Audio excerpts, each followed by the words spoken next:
रवि टमटा का नाम पिछले कुछ दिनों में आपने खूब सुना होगा। अल्मोड़ा के एक गांव का ये लड़का और इसके सामने खड़ी है अजीब सी मशीन। देखने में आपको ड्रोन जैसी लगेगी, लेकिन इसमें रवि खुद बैठे हैं। जी हाँ, मशीन जमीन से ऊपर उठती है और बस कुछ सेकंड का ये वीडियो सामने आया और सोशल मीडिया पर रवि टमटा की जो चर्चा है वो तेज हो चुकी है। लेकिन कहानी सिर्फ इतनी ही नहीं है, एक आदमी ने उड़ने वाली मशीन बना ली।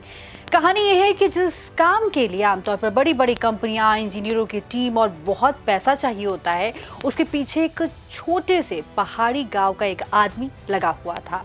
और रवि की कहानी सुनने के बाद आपको एक और बात पता चलने वाली है। देखिए, क्योंकि भारत में उड़ने का ये सपना आज का नहीं है। इससे पहले भी ऐसे लोग हुए हैं जिन्होंने अपनी समझ, अपनी संसाधनों और कभी कभी बिल्कुल देसी जुगाड़ के भरोसे आसमान तक पहुंचने की कोशिश की गई है। और यहीं से हमारी कहानी रवि टमटा से निकलकर बहुत पीछे चली जाती है, पुष्पक विमान तक। जी हाँ, इसके साथ ही तलपाड़े के 1895 वाले दावे तक, और फिर भारत के उस दौर तक जब देश ने सच में अपने विमान बनाना शुरू किया था।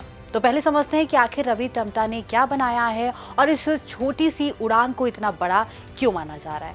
नमस्कार, बहुत स्वागत है आप सभी का प्राइम न्यूज का डिजिटल प्लेटफॉर्म देख रहे हैं। मैं हूं आपके साथ सिनी सोनी। पहले बात करते हैं रवि टमटा की। जी हाँ, अल्मोड़ा के बता दें आपको कि काफली खान गांव से आने वाले रवि टमटा ने हपीडा स्काईनेक्स नाम का एक single seater electric fly vehicle protocol तैयार किया है। सीधी भाषा में समझिए तो ये कोई ऐसी कार नहीं है जिसे आप सड़क से उठाकर हवा में लेकर चले जाएंगे। बड़ी ड्रोन जैसी दिखने वाली ये मशीन है जिसमें इंसान बैठ सकते हैं। इसमें कई प्रोपेलर्स लगे हैं, जैसे ड्रोन के पंखे उसे ऊपर उड़ाते हैं, ठीक वैसे ही ये प्रोपेलर्स मशीन को हवा में उठाने का काम करते हैं। और सबसे दिलचस्प बात क्या है इसमें कि रवि की कहानी किसी बड़े एरोस्पेस लैब से शुरू नहीं होती है। जी हाँ, एक छोटे से गांव से इन्होंने शुरुआत की थी। उन्होंने अपने दम पर इस आइडिया पर काम किया और हपीडा स्काई के जरिए इसका एक प्रोटोटाइप तैयार कर लिया। अगस्त 2026 में अल्मोड़ा में इसका टेस्ट फ्लाइट किया गया और रवि खुद इसमें बैठते हुए वीडियो में भी नजर आए थे। वीडियो सामने आते ही सोशल मीडिया पर तमाम वीडियोस फैले थे और लोगों ने काफ़ी तारीफ भी की थी। और सबसे बड़ा सवाल ये भी घूमने लगा कि क्या भारत की फ्लाइंग कार आ गई है। लेकिन यहाँ थोड़ा रुकना ज़रूर होगा, क्योंकि अभी इसे फ्लाइंग कार कहना थोड़ा सा जल्दबाजी होगा, क्योंकि अभी प्रोटोटाइप है। कमर्शियल व्हीकल बनने से पहले बैटरी, सेफ्टी, कंट्रोल रेंज, मौसम और सबसे ज़रूरी बता दें आपको कि एविएशन अप्रूवल जैसी कई चीज़ों की परीक्षा अभी बाकी है।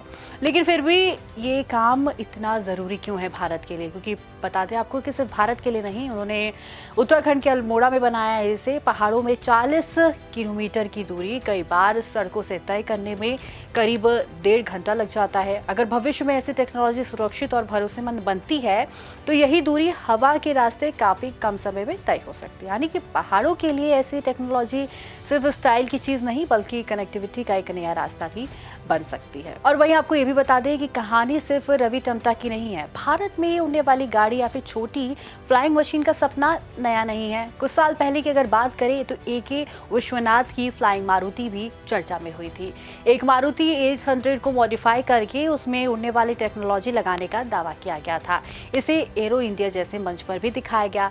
लेकिन यहाँ भी एक बात साफ है कि ये सफलता पूर्वक उड़ान वाली कमर्शियल कार नहीं बन पाई थी। सपना था, कोशिश भी थी, लेकिन मंजिल अभी दूर थी। और आज तस्वीर कुछ और बड़ी हो चुकी है। भारत में स्टार्टअप्स बाकायदा इलेक्ट्रिक फ्लाइंग टैक्सी और ई-वोल्ट जैसी टेक्नोलॉजी पर काम कर रहे हैं। ई-प्लेन कंपनी ने 2026 में अपने full scale electric air taxi prototype E200X को सामने रखा है। वहीं सालरा एविएशन ने भी अपने इलेक्ट्रिक एयर टैक्सी प्रोटोटाइप यानी कि शून्या के साथ भविष्य की अर्बन फ्लाइंग मोबिलिटी का सपना भी दिखाया है। तो फर्क समझिए कि एक तरफ रवि टमटा जैसे इंडिविजुअल इनोवेटर्स हैं जो छोटे शहर और सीमित संसाधनों से एक्सपेरिमेंट कर रहे हैं, तो वहीं दूसरी तरफ IIT और स्टार्टअप इकोसिस्टम से निकलने वाली कंपनियां हैं जो इसी फ्यूचर को बड़े स्केल पर बनाने की कोशिश उनकी तरफ से की जा रही है। यानी कि भारत में आसमान तक पहुंचने की कोशिश कई रास्तों से चल रही है। लेकिन अब कहानी को थोड़ा और पीछे लेकर चलते हैं, क्योंकि आपने ये बात ज़रूर सुनी होगी कि भारत में तो हज़ारों साल पहले ही विमान हुआ हुआ करते थे। रामायण में पुष्पक विमान का जिक्र मिलता है। महाभारत और दूसरे पुराने ग्रंथों में भी आकाश में चलने वाली अद्भुत चीजों के वर्णन मिलते हैं। लेकिन यहाँ एक बहुत जरूरी फर्क जो है आपको समझना होगा, किसी ग्रंथ में विमान का वर्णन मिलना और उस समय आधुनिक एयरक्राफ्ट का सच में बनकर होना दो अलग बातें हैं। इसी तरह से वैमानिक शास्त्र को भी अक्सर प्राचीन भारतीय विमान विज्ञान का प्रमाण बताया जाता है। और फिर आते हैं एक बेहद दिलचस्प नाम, शिवकर बापूजी तलपड़े। जी हाँ, दावा किया जाता है कि उन्होंने 1895 में मुंबई के चौपाटी इलाके में मरुतस्का नाम की एक उड़ने वाली मशीन बनाई और उसे उड़ाया गया था। अगर ये दावा साबित हो जाए तो कहानी वाकई बहुत बड़ी हो जाती है। लेकिन समस्या ये है कि उड़ान का भरोसेमंद कॉन्टेम्प्ररी हिस्टोरिकल रिकॉर्ड उपलब्ध फिलहाल तो नहीं है। और फिर भारत की डॉक्यूमेंटेड एविएशन हिस्ट्री आगे बढ़ती है। 1910 में मद्रास यानी कि आज के चेन्नई में गियाकोमो डी एंजेलिस के खुद तैयार किए गए बाइप्लेन को उड़ाया था। इसे भारत और एशिया के शुरुआती पावर्ड फ्लाइट्स में बेहद महत्वपूर्ण माना जाता है। इसके बाद भारत में धीरे धीरे एयरक्राफ्ट बनाने की अपनी क्षमता भी विकसित हुई है। HAL का HT-2 जिसमें 1951 में पहली उड़ान भरी थी, भारत में एयरक्राफ्ट डिजाइन और मैन्युफैक्चरिंग की दिशा में एक बड़ा कदम था। और आगे चलकर आया HF-24 मारुत, भारत का पहला स्वदेशी रूप से विकसित जेट फाइटर।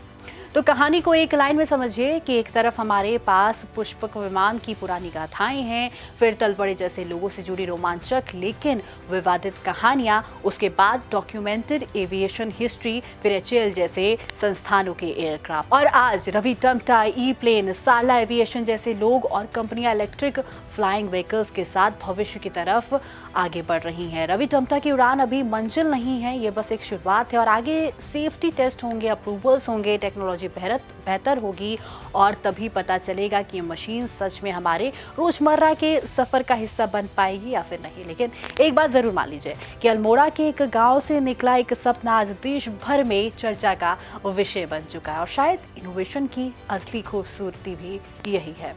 सपना देखने के लिए बड़ी बिल्डिंग नहीं चाहिए होती है, बस उसे सच करने की एक जिद चाहिए।